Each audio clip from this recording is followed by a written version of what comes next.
Boa noite a todos, meus irmãos, minhas irmãs. O tema de hoje, capítulo 12 do Evangelho segundo o Espiritismo: amai os vossos inimigos, mas nós vamos introduzir também o tema do perdão.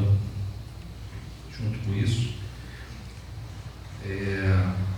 nós temos feito um trabalho na nossa casa de estudos, onde nós temos abordado um desses estudos, o Sermão da Montanha. Essa passagem é uma passagem do Sermão da Montanha, dos capítulos 5 a 7 do Evangelho de Mateus. E nós temos observado, e tem sido a proposta de nosso trabalho,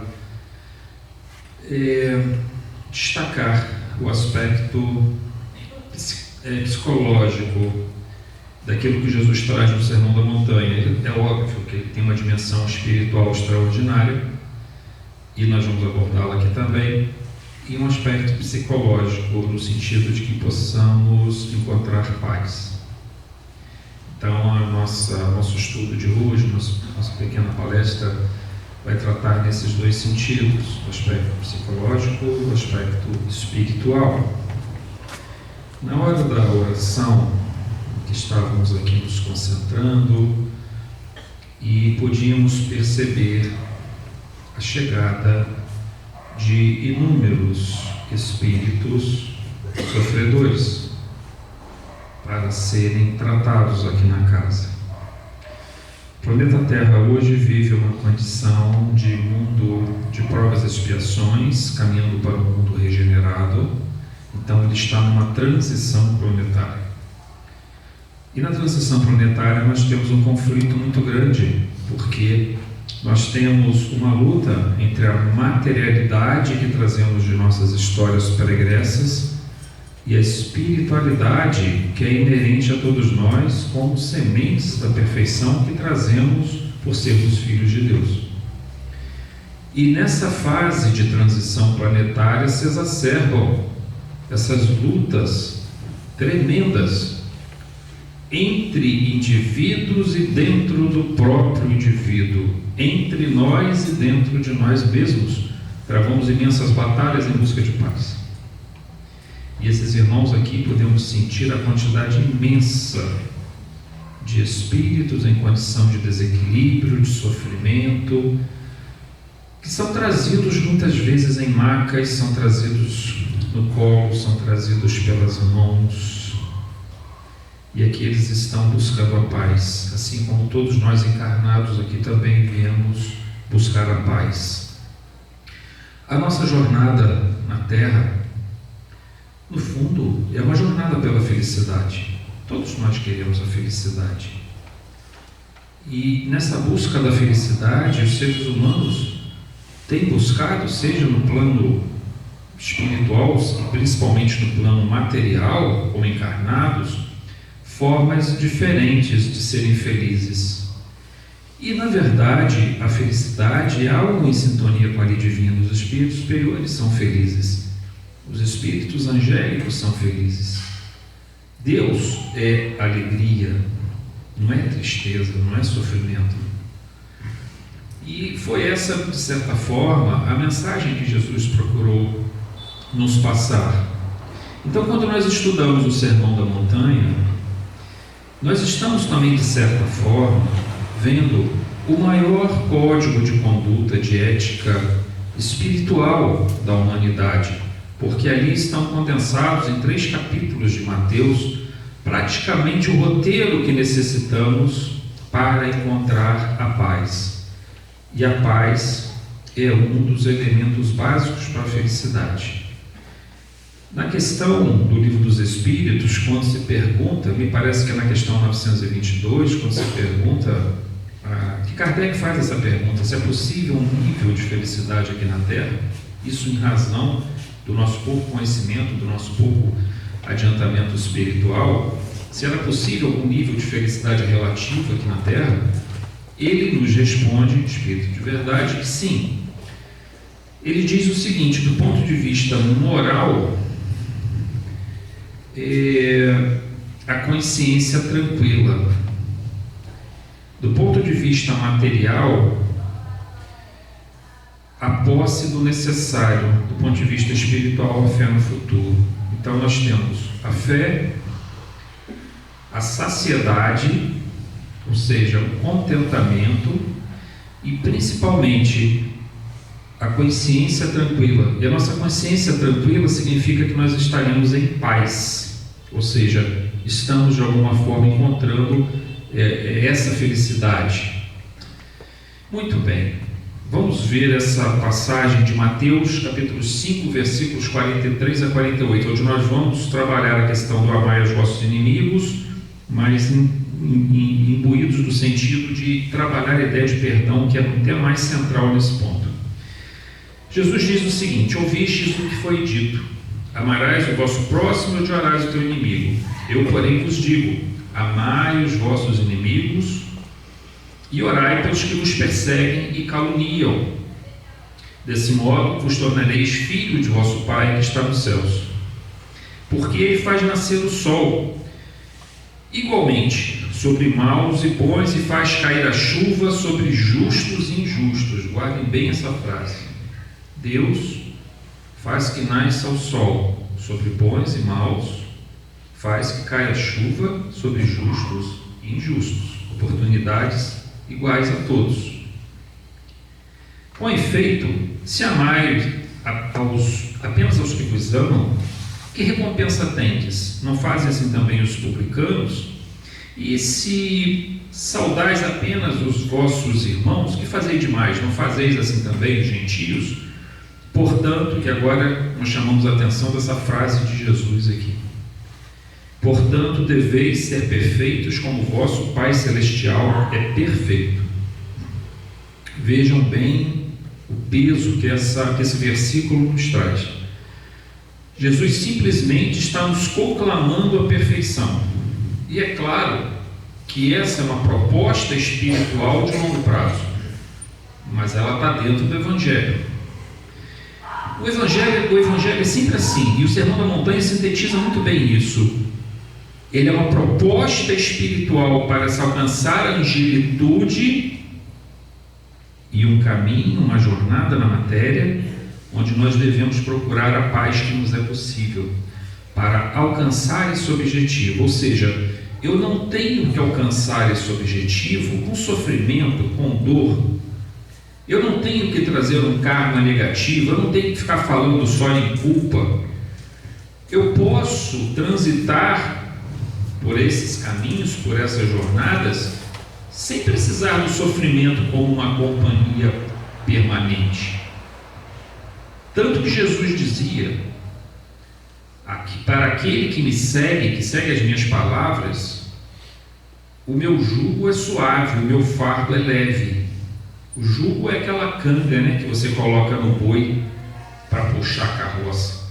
Só que esse jugo é para a gente a reencarnação e todas as coisas que nos prendem ou nos obrigam a certas situações que às vezes até nós não gostaríamos, mas fazem parte da nossa existência.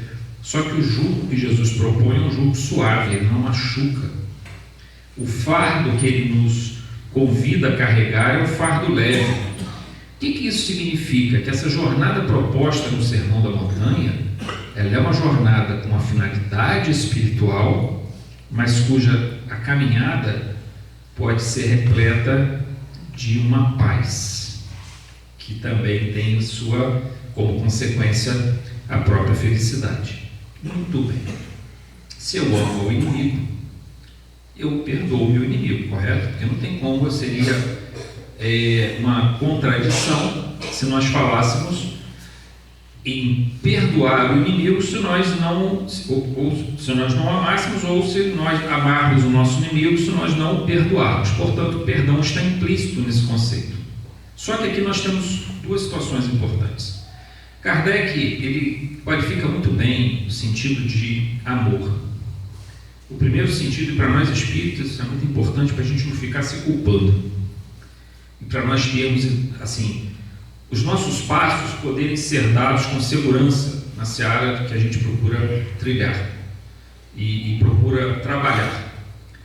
Existe um amor chamado amor comportamento e existe um amor chamado amor sentimento. O que é o amor comportamento? É você agir amorosamente. Por exemplo, a pessoa, eu não sinto nada por ela, não tenho nenhuma ligação com ela. Eu vou na casa dela entregar uma cesta básica, ela está com dificuldade, eu vou levar medicamentos, ou vou lá porque tem problemas, vamos fazer um culto no lar, vamos aplicar passes, vamos conversar com a pessoa, porque ela está com a depressão, ela pode estar passando por uma fase difícil na vida dela. Eu não a amo no sentido de como eu amo meu filho, minha esposa, como eu amava os meus pais, como eu amo minhas irmãs, mas porque esse é um amor-sentimento. Mas eu posso amá-la, e estou fazendo isso no momento em que eu vou lá, através de um amor-comportamento. O amor-comportamento é aquele que ajuda, é aquele que deseja bem, é aquele que estende a mão, é aquele que ora pelo que está doente. Nós fazemos muitas orações intercessórias em nossa casa, e muitas pessoas nós não conhecemos, recebemos o nome dessas pessoas, recebemos os seus problemas, os problemas pelos quais elas estão passando, onde elas moram, mas nós não as conhecemos. Como é que eu posso amá-la emocionalmente? Se eu nem sequer conheço essa pessoa, mas eu posso amá-la comportalmente. Por quê? Eu desejo, estamos desejando o bem para ela. Então o grupo se reúne, faz a oração e procura pedir aos bons espíritos que levem o melhor para essas pessoas. Isso é um amor-comportamento. Todos nós exercemos isso. Só que nós não podemos confundir que o amor-sentimento é um passo além. O amor-sentimento é aquele que você sente, no nosso caso, ainda de forma imperfeita, por aqueles a quem estamos ligados por laços normalmente consanguíneos ou laços afetivos muito fortes, nossa esposa, nosso esposo, o que for, ou então quando nós alcançamos alguns níveis de evolução espiritual, e aí nós fazemos o amor-comportamento impregnado do amor-sentimento. Vamos dar um exemplo aqui. Chico Xavier é um dos grandes, de Valdo Pereira Franco, é um dos grandes exemplos do amor-comportamento que vem seguido do amor-sentimento. O indivíduo que fazia o bem primeiro como uma obrigação, depois aquilo se torna tão natural que ele passa a ser um sentimento envolvido naquilo. Em geral, nos espíritos superiores que encarnam no planeta Terra, eles estão profundamente imbuídos desse amor-sentimento e também do amor-comportamento. Observe então que há uma diferença entre os dois. Frequentemente na casa espírita, nós primeiramente exercemos o amor-comportamento. E a prática dele nos levará ao amor-sentimento, mas para isso é preciso que haja um certo nível de evolução. Nós falamos em perdão aqui, mas uma das questões chave é: Deus perdoa? Existe o perdão? Vamos lá. Existe o perdão para quem dá, não existe o perdão para quem recebe. Eu falo assim: mas o Zé Ronaldo está doido? Claro que existe perdão para quem recebe. Não. Se você entender perdão como pegar uma esponja e passar no passado de uma pessoa e limpar toda a sujeira que ele se encontra, isso seria o conceito de perdão. Mas isso não acontece. Ninguém pode tirar de uma pessoa o seu karma. Ninguém pode tirar de alguém a responsabilidade pela retificação dos seus erros e equívocos. Vejam, nas doutrinas cristãs, protestante, católica, ortodoxa, oriental, existe o conceito do perdão. Perdão no sentido de você perdoar o outro. Deus me perdoa. Como? Pela graça divina. Isso estou falando em termos de teologia cristã tradicional. Nós somos, segundo Paulo, justificados pela fé, e segundo a própria teologia cristã, Deus nos perdoa pela sua graça, não pelas nossas obras, não pelo nosso esforço de melhoramento. Mas aí nós entramos num problema muito sério. Porque o indivíduo pode cometer uma vida de equívocos graves e no final da vida se arrepender, e aí Deus vai, isso pela teologia cristã, passa uma esponja, um bom detergente, limpa todo aquele passado e está o passaporte dele ali para ele chegar no céu. Isso não existe na doutrina espírita. Não existe receber o perdão no sentido de que o perdão vai me livrar das consequências do erro que eu cometi. Todos os erros que eu cometo, eu arco com eles e vou corrigi-los. Mas existe perdão no ato de dar. Aí há o perdão. Eu posso dar o perdão para alguém que me feriu. Eu posso orar por aquele que me ofendeu, que me caluniou. Dar o perdão é tirar de nós o mal que nos aflige. Há uma mudança aqui. Observem que nós estamos sutilmente conduzindo a nossa ideia para uma perspectiva de encontrar a paz dentro de nós, de não cultivar o mal, de não cultivar a raiva, de não cultivar o rancor, a mágoa, que, de uma forma geral, se transforma em uma aflição mental capaz de nos levar a imenso sofrimento, nos roubar a paz. Nós estávamos falando agora há pouco que a paz é o caminho para a nossa felicidade. Deus perdoa? Vamos lá. Deus se ofende? Não. Se Deus nos ofende, por que Ele vai nos perdoar? Não precisa. O que Deus faz? Qual é o perdão de Deus? O que seria o significado do perdão de Deus? Oportunidade. Deus faz que chova sobre os justos e os injustos. Deus permite que o sol nasça sobre os bons e os maus a cada dia. E cada dia que cai a chuva, e cada dia que vem o sol, a vida recomeça o seu ciclo. Podemos dizer de uma forma bem simples que o amor de Deus por nós está bem representado, uma das formas dele está bem representado, ou melhor, o perdão de Deus por nós está bem representado na reencarnação. Reencarnação é perdão, por quê? Porque Deus não apagou os nossos equívocos, mas está dando a nós novas oportunidades para refazermos o caminho, para acertarmos o que é certo, aprender coisas novas. Reencarnação é sempre assim. Nós estamos corrigindo coisas do passado e aprendendo coisas novas, aprendendo novas experiências, novos conhecimentos, novas virtudes. E aprendizado constante e correção de equívocos do passado. Isso nos é possibilitado pelo perdão divino. Mas veja, o perdão divino não tirou de nós os nossos erros. Ele está nos ofertando a oportunidade de nós mesmos os corrigirmos, ainda que recebamos inúmeras formas de auxílio para que isso aconteça. Então Deus não perdoa, mas nós podemos perdoar, sim, porque nós nos ofendemos, nós nos magoamos, nós nos ressentimos quando alguém nos prejudica.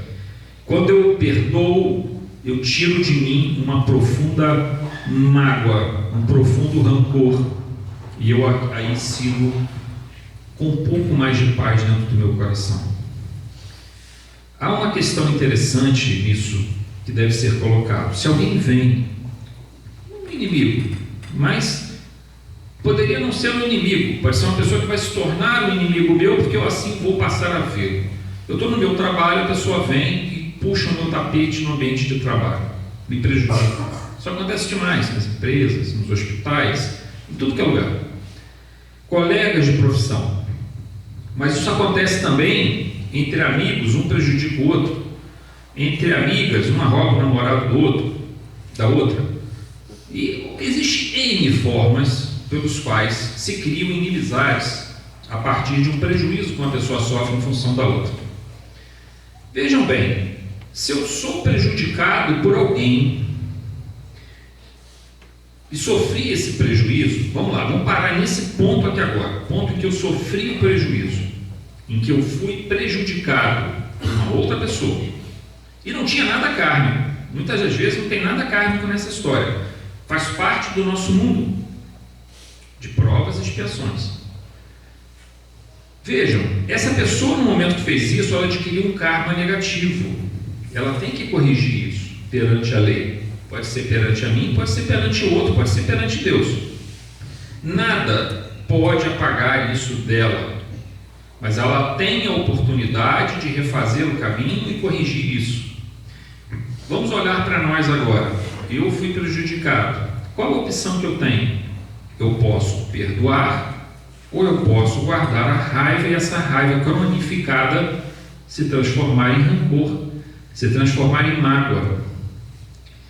Vejam, tudo que eu fizer errado daqui para frente não é mais responsabilidade daquela pessoa. Daqui a 10 anos, essa mágoa, eu vou estar dizendo assim: eu sou uma pessoa amargurada, eu sou uma pessoa com raiva, eu sou uma pessoa que não tem felicidade porque aquele indivíduo, aquele fulano fez isso comigo assim, assim, assado. Ledo engano. Aquele fulano é responsável até o ponto, no momento de que ele fez aquilo. A partir daí foi uma escolha nossa conservar dentro de nós essa semente da raiva, do rancor e da mágoa, irrigá-la, cuidar dela, adubar a terra onde ela se desenvolve. Não tem como nós escaparmos disso. E esse é um ponto chave para nós entendermos que nós podemos conceder o perdão, mas nós não podemos tirar do outro a responsabilidade que ele assume por isso. Muito bem. Existem algumas fases do processo de perdão. Existe aquele que simplesmente nós não perdoamos, e aquilo fica no nosso, nós vamos chamar aqui de psique, do ego, persona, que é a condição do espírito encarnado. Nós estamos aqui nesse momento. Nesse momento agora, nós não nos lembramos de todas as nossas vidas anteriores. São muitas. Nós só nos lembramos desta, mas nós somos influenciados por todas as experiências pretéritas. No entanto, eu só me lembro dessa. Esse processo de só se lembrar dessa vida, ele se constitui de 4 elementos: cognição, emoção, memória dessa reencarnação e vontade. São 4 elementos que constituem o processo da psique de um espírito encarnado, do seu ego, da sua persona, que é diferente do conceito de self, como nos traz Joana de Ângeles, que é um conceito mais abrangente. Nós costumamos sempre dar aquele exemplo do iceberg. Aquela parte de gelo em cima da água é o ego persona, é o nosso espírito consciente nesse momento. O que está embaixo da água, aquela montanha de gelo muito maior, é o conjunto de todas as nossas experiências que estão mandando as suas pulsões para o presente. Esse é um ponto que nós temos trabalhado muito em nossos estudos de quinta-feira, inclusive nesse estudo do Sermão da Montanha. Por quê? Joana de Ângeles trabalha muito esse conceito de sombra. E esse conceito significa a parte do nosso subconsciente de profundidade, que traz mágoas, que traz culpa, que traz dor, que traz sentimentos de perda, que traz sentimentos de raiva. E nós não conseguimos lidar com isso no passado. O que nós fizemos? Nós colocamos isso lá dentro de uma gavetinha, fechamos. Eu não quero lidar com isso, eu não consigo lidar com isso.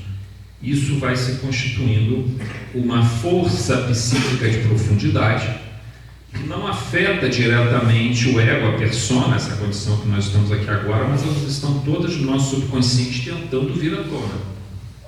Quando elas chegam à tona, cria-se uma coisa chamada neurose. Se o nosso ego persona, se a nossa psique não consegue lidar com esse passado que nos foi muito doloroso. Se nós conseguirmos lidar, tudo bem, nós vamos iluminar essa sombra, nós vamos transmutá-la. Mas se nós não conseguirmos fazer isso, essa sombra nos causa dor, nos causa aflição. Já deve ter acontecido com vocês isso, comigo acontece com muita frequência.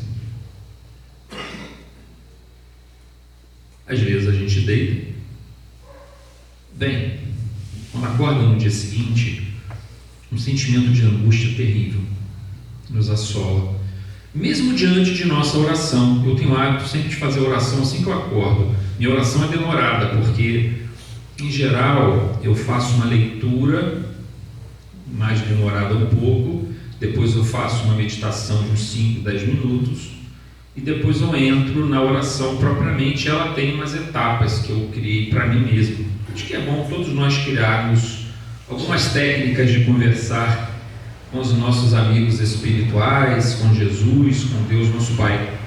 Então eu começo pela gratidão, pela oração da gratidão, depois eu agradeço por esse contato com o mundo espiritual e geralmente peço por outras pessoas, é o que nós chamamos de uma prece intercessória. E nesse processo, teoricamente, tudo deveria estar indo muito bem. E quantas vezes a gente termina essa prece, daqui a 15, 20 minutos nós estamos numa agonia tremenda, acordamos com ela e não conseguimos nos livrar dela. Muitas das vezes essa agonia, essa sensação de angústia, ela é o passado de 2, 3 encarnações, da encarnação anterior, de vivências na erradicidade, sombra. Dores que ficaram para trás e que nós escondemos, mas elas teimam em vir à superfície. O gelo que está embaixo da água, nesse iceberg, ele quer vir para cima. E o nosso ego persona não quer lidar com ele. Há um conflito, e no conflito surge a neurose. Da neurose vem a dor. Algumas pessoas vão jogar essa neurose para o corpo físico, produzindo somatizações. Doenças físicas que são resultado de uma neurose não trabalhada. Carl Gustav Jung trabalha muito bem essa ideia. Muito do trabalho dele é o trabalho da sombra, que vem através de arquétipos para o consciente, e quando o consciente não consegue lidar com eles, cria-se a neurose, e a neurose produz a doença psíquica ou a somatização da doença. Muitos dos nossos irmãos espirituais trazidos aqui hoje estão tentando trabalhar a sua própria sombra. Não necessariamente da encarnação que viveram aqui na Terra, na última encarnação, mas até mesmo vindo elementos de profundidade, subindo à tona para serem tratados. E sabe por que precisam ser tratados? Imagina que nós temos esses pontos negros dentro de nós, matrizes psíquicas do passado, trazendo dor, trazendo angústia. E um dia nós teremos que chegar a planos elevados, onde só há luz. Imagine nós chegarmos lá, aí eu olho para um companheiro e vejo ele com o corpo todo iluminado, e olho para mim cheio de pontos negros. Mas esses pontos negros, esses pontos escuros, são pontos de dor, de sofrimento, portanto eu nem sequer mereço estar ali. Porque muitos deles trazem um sentimento profundo de culpa que precisa ser trabalhado. O self, esse ser que caminha rumo à angelitude, ele tem que ser integrado. O consciente, mas todo o subconsciente. É uma integração desse processo. E isso envolve a cura desse subconsciente tão doente nosso, que nós aqui estamos num curso intensivo, num trabalho intensivo de tratamento dessas dores e desses sofrimentos. Muito bem. Quando eu tenho raiva por uma outra pessoa que me prejudicou, e fico com ressentimento, eu posso não querer esquecer isso e fico ruminando isso no meu consciente. O pior estado de todos, a pessoa vive em função da raiva e do rancor, uma raiva cronificada que se transforma num rancor que nos rouba a paz, o jugo fica muito apertado e doloroso, o fardo fica muito pesado. Imagina que nós estivéssemos numa jornada onde nós estamos jogando pedras dentro de nossa mochila que nós carregamos nas costas. Digamos que nós carreguemos na nossa mochila um sanduíche, um canivetezinho para, precisar fazer alguma coisa, precisarmos fazer uma fogueira, cortar alguns galhos, levamos ali fósforos, levamos um agasalho, e de repente a gente resolve começar a jogar pedra dentro dessa mochila que nós estamos carregando. E olha que essa mochila não tem tamanho. Quanto mais pedra a gente joga, mais cabe pedra ali dentro. Daqui a pouco nós estamos nos arrastando nessa jornada e não sabemos por que está sendo tão difícil, tão pesada, tão dolorosa. Porque a mágoa que nós jogamos lá dentro é pedra que nós estamos carregando. Nos ofereceram uma pedra, um paralelepípedo, em vez de nós, não quero. Não, eu aceito, jogo para dentro da mochila e a carrego. E isso então tem sido muito do que nós temos feito, e nós estamos falando aqui de perdão, de tirar a mágoa e o rancor, mas isso vale para a culpa, isso vale para o medo, isso vale para o apego, vale para a perda. As perdas não trabalhadas são terríveis. se nós não conseguirmos compreender isso. Por isso Jesus falou tanto de fé e esperança em nossa filiação divina. Era exatamente como uma terapia psíquico-espiritual para que nós lidássemos com todas essas perdas que fazem parte da nossa existência. Quem aqui não perdeu um ente querido? Não perdeu, o ente querido foi para o plano espiritual, mas nós vamos chamar de perdas. Algumas pessoas nunca mais se recuperam. E não deveria ser assim. Porque a fé e a esperança nos mostram que esses irmãos que foram, estão no plano espiritual nos esperando, ou vamos nos encontrar eles em outras reencarnações. Então observem as pedras que nós estamos jogando nessa mochila sem necessidade. O segundo ponto é o esquecer. Eu esqueço no meu consciente, mas não perdoo. Aí eu jogo para o meu subconsciente. Melhor do que ficar remoendo a raiva, ruminando essa raiva, essa mágoa. Mas ela jogada no subconsciente vai precisar ser iluminada mais à frente. Ela vai cobrar a sua cura, o seu tratamento. Então a gente pode até esquecer, não perdoar. Eu esqueço. Já está razoável, mas não nos esqueçamos. Esquecer não resolve, porque isso vai ficar dentro de uma gavetinha lá do subconsciente guardado que vai vir à tona depois. O terceiro caminho é aquele em que eu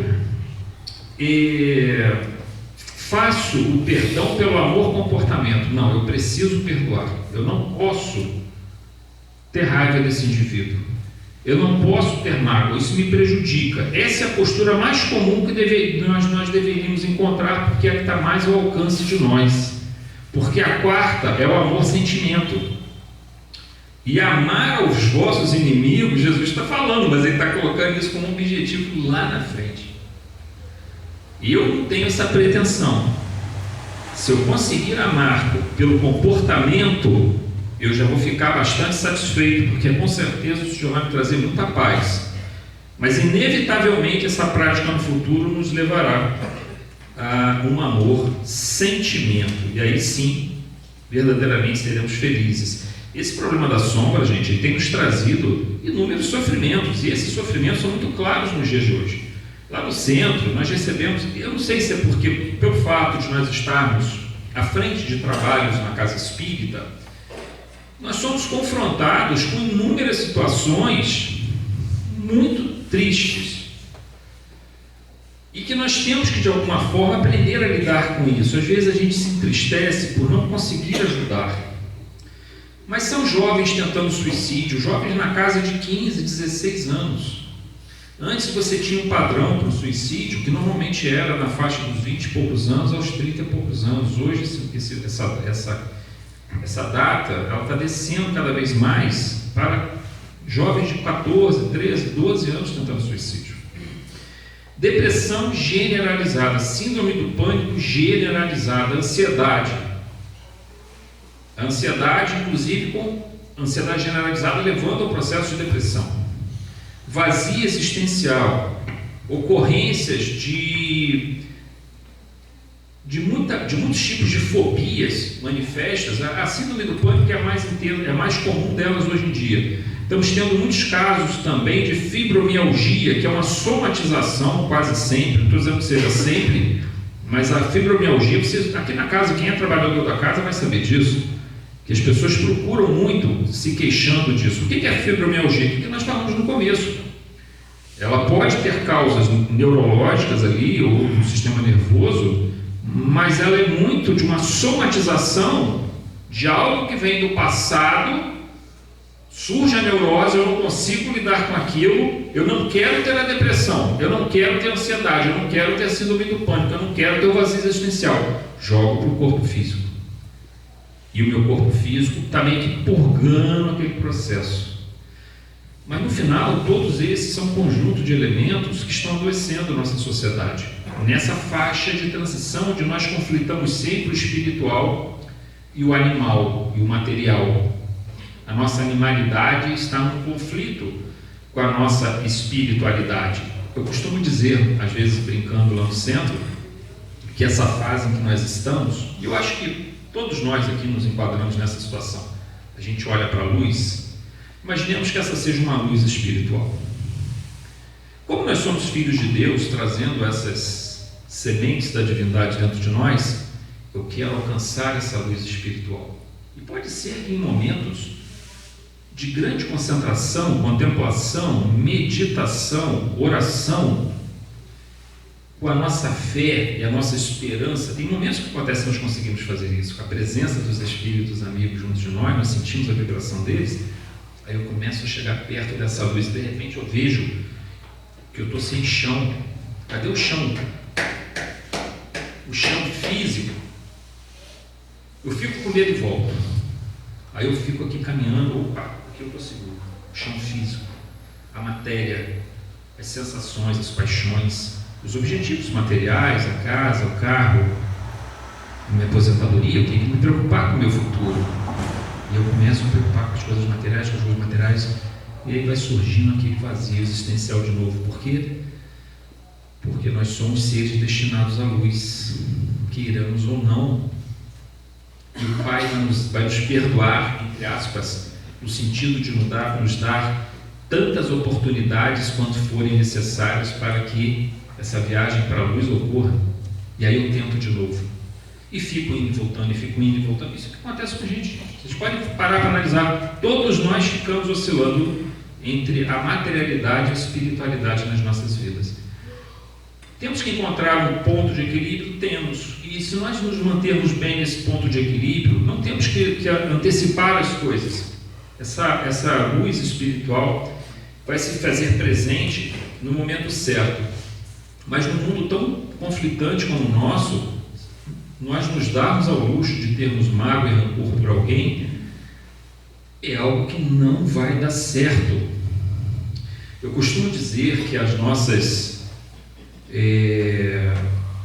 despensas espirituais precisam estar cheias, ou pelo menos razoavelmente cheias. O que são nossas despensas espirituais? É todo o conjunto de virtudes, de valores, de aprendizados que realizamos, e isso vai servir para nós em momentos de dificuldade, porque todos nós passaremos por esses momentos de dificuldade. Isso é inerente ao processo de viver. E você sabe quando nós conseguimos encher nossas despensas espirituais?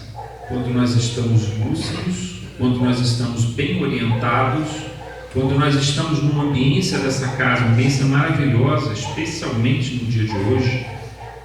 Eu pude observar a quantidade de trabalhadores espirituais aqui auxiliando desencarnados e encarnados. Todos nós também estamos sendo tratados já, mesmo antes já do tratamento que vai ser feito ao final.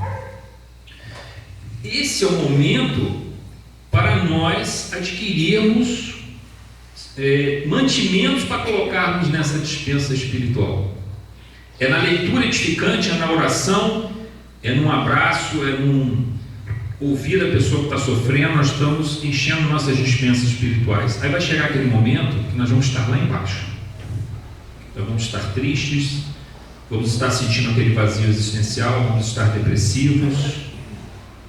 Tudo vai dar errado na vida da gente naquele momento, e é nesse momento que eu vou lá na minha dispensa espiritual e vou pegar aquilo que eu preciso para me manter de pé.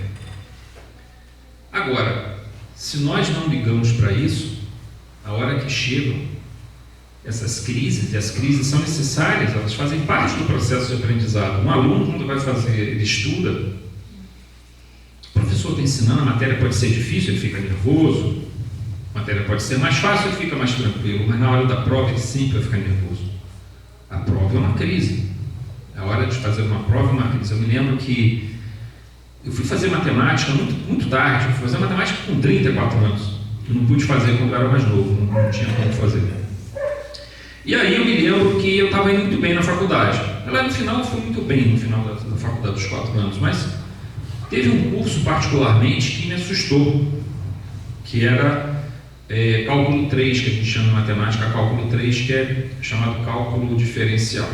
E quando eu vi a matéria e o professor passou a ementa no quadro, ou seja, todo o programa do curso, eu falei, deu ruim. Pensei para mim, né? Deu ruim. Eu não vou conseguir passar nesse troço, está muito complicado. Mas foi possível, passei nas lascas ali com 7,2, a média era 7, 7,3. Foi a matéria que eu passei mais aperto, foi essa, mas consegui passar. Mas foi uma crise. Isso não estou dando exemplo de um colégio, né? Que você vê uma matéria que às vezes é difícil, ou faz uma prova, você fica muito nervoso. Meu filho ontem, né, Manquinho? Chegou na hora de fazer a prova, nervoso pra caramba, ligou para mim pedindo socorro. Todo o trabalho, 9 e pouca da manhã, pai, por favor, liga aqui para o colégio, eu estou passando mal, não vou conseguir fazer a prova não. Eu falei, tá bom filho, qual é o número do professor? Aí conseguimos o número lá, ligamos, expliquei a situação, aí liberaram ele, depois de vir para casa. E meu filho, ele estuda muito, mas na hora que ele fica apavorado. Então essas situações assim, são situações de crise, e nas crises a gente abre a nossa despensa espiritual e tira o que a gente está precisando. Agora, no momento que nós estamos bem, gente, o que nós temos que fazer? Ficar vendo porcaria, ouvindo porcaria? Não! O mundo já tem problema demais. Não vamos jogar lixo para dentro da nossa cabeça. Leitura edificante, palestras. Hoje a internet possibilita um número imenso de palestras, centros espíritas, os estudos nas casas espíritas, estudos online. Vamos jogar coisas boas para dentro de nós, para que essas aflições mentais não venham à tona, e não vamos cultivar aquilo que pode trazer essa aflição mental. Nós falamos também dessa questão do perdão, no sentido assim, mais espiritual do perdão, ou melhor, de não desejar mal aos inimigos. Vocês já observaram que quando a gente faz uma coisa boa, isso é um atavismo que a gente traz de experiências pretéritas, muito antigas. Você vai fazer uma caridade, aí você fala assim, pô, Deus está olhando que eu estou fazendo essa caridade aqui. Isso não é colocar nada na dispensa espiritual. Com esse pensamento, não. De jeito algum. Aquilo só se faz se você entende que esse é um irmão, é um filho de Deus, alguém que está precisando, eu vou ajudá-lo. Isso é colocar algo na dispensa espiritual. Aí você vai, a pessoa te magoou, não, eu preciso perdoar, porque Deus vai ficar feliz se eu perdoar. Gente, esqueçam isso. Isso é uma visão paternalista de Deus que a gente traz do passado. A gente precisa deixar isso de lado. Deus nos ajuda de qualquer jeito. Estejamos fazendo certo ou estejamos fazendo errado, Deus sempre vai ser nosso Pai. Quando nós perdoamos, nós estamos exercendo uma coisa que nós chamamos auto-perdão. Vou tentar explicar a vocês esse conceito. Todos somos filhos de Deus. Já comentei isso antes, né? Nós temos uma paternidade assegurada, mas a nossa filiação precisa ser buscada. Deus é nosso Pai, mas será que nós somos filhos de Deus? Ou melhor, nós estamos nos colocando como filhos de Deus? Então uma filiação precisa ser buscada. Quando eu perdoo, eu não estou fazendo favor nem a Deus. Eu tenho que esquecer essa história que Deus está me olhando e ficando feliz para depois me recompensar. Olha a mente da gente como é que funciona. Matemática, tentando fazer continha ali, peraí, perdoo tantas pessoas, depois, mais à frente, Deus vai me perdoar, estou conseguindo crédito. Esqueça isso, isso não é crédito. Esquece isso. Quando eu perdoo, eu não estou fazendo mais do que obrigação de ser feliz. Eu estou buscando a minha felicidade quando eu perdoo. Vamos tentar botar isso como um ponto na nossa mente. Eu não perdoo por moralismo. Eu perdoo por verdades espirituais, é claro, mas perdoo principalmente por aquela paz dentro de mim. Eu não quero ter mais uma aflição mental entre tantas outras que estão esperando para ser curadas lá do passado. Eu não estou fazendo favor ao outro, porque ele tem, de toda maneira, aquele que me prejudicou, de toda maneira ele vai ter que ter o seu karma, ele vai ter que trilhar o caminho de correção do seu erro. Eu não tenho como tirar isso dele. Perdoá-lo, na verdade, é perdoar a mim mesmo. Perdoar de quê? Perdoar da transgressão da lei. Por quê? A lei de Deus, ou soberania divina, ou reino de Deus, é o conjunto de todas as leis soberanas que atuam em todos os níveis de existência do universo. Átomos, quando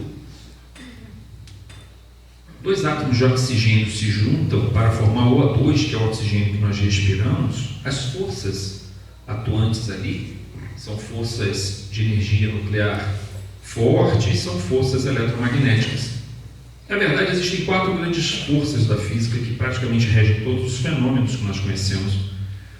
É a lei de Deus atuando num plano bem material. Quando nós subimos um pouco essa escala, por exemplo, para a vida das bactérias, a vida dos pequenos animais, nós temos uma química mais sofisticada que obedece a padrões, inclusive obedece a um software altamente desenvolvido denominado DNA. E esse software, ao contrário do que muitos tentam incutir em nós, que é uma obra do acaso, especialmente pessoas mais recentes, neodarwinistas mais recentes, nem Darwin pensava tanto assim.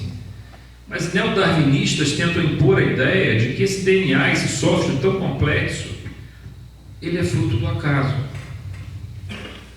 Esse DNA, ele é um software biológico, fruto de alguém que planejou ele ao longo de muitas e muitas existências, se valendo das próprias leis. E são as leis de Deus atuando no plano da vida. E aí nós vamos para mais uma etapa seguinte, o plano da consciência, que é o nosso plano aqui. A gente está usando o plano da matéria, o nosso corpo, o plano da vida, na forma como as células nossas sobrevivem, e o plano da nossa consciência. No plano da nossa consciência, estamos envolvidos nas mesmas leis de Deus. Agora, num entendimento diferente. É a mesma lei em todo local. O entendimento da lei é que muda. Assim como no futuro teremos a supraconsciência, a capacidade de perceber essa lei num sentido muito mais elevado, que ainda não nos é possível. Mas, digamos, seria a consciência dos anjos, seria a consciência do Cristo. A supraconsciência. A metaconsciência. Nós estamos nesse caminho, mas por enquanto nós temos a consciência. Vejam, se eu estou fazendo mal a mim mesmo, guardando mágoa, vocês concordam comigo que se nós somos filhos de Deus, mergulhados no conceito da lei divina, na soberania divina, a soberania divina tem como um dos princípios principais o amor a si mesmo, o amor a Deus, o amor ao próximo. Quando eu estou guardando mágoa, eu não estou amando o próximo, eu não estou amando a mim mesmo, porque eu estou impondo a mim um sofrimento, então eu estou transgredindo a lei de Deus. Portanto, toda vez que eu perdoo a outro, na verdade eu estou perdoando a mim mesmo, porque eu estou deixando de transgredir a lei divina, encontrando paz e felicidade em minha vida, em nossas vidas. Então a gente muda um pouco o foco de algo que fica tão assim parecendo um moralismo espiritual, como se fosse uma obrigação, quando na verdade tudo, como diria Paulo, é um lucro para nós, para a nossa alma, para o nosso espírito, para a nossa jornada por toda a eternidade. Existem tantas revelações e tantas verdades disponíveis que nos poderiam fazer tão felizes, e quantas vezes nós deixamos elas escaparem? Vamos agarrá-las com determinação, vontade, e vamos guardá-las nas nossas despensas espirituais, e quando vierem as crises que inevitavelmente virão, nós passaremos por elas de uma maneira muito mais tranquila. Muito obrigado.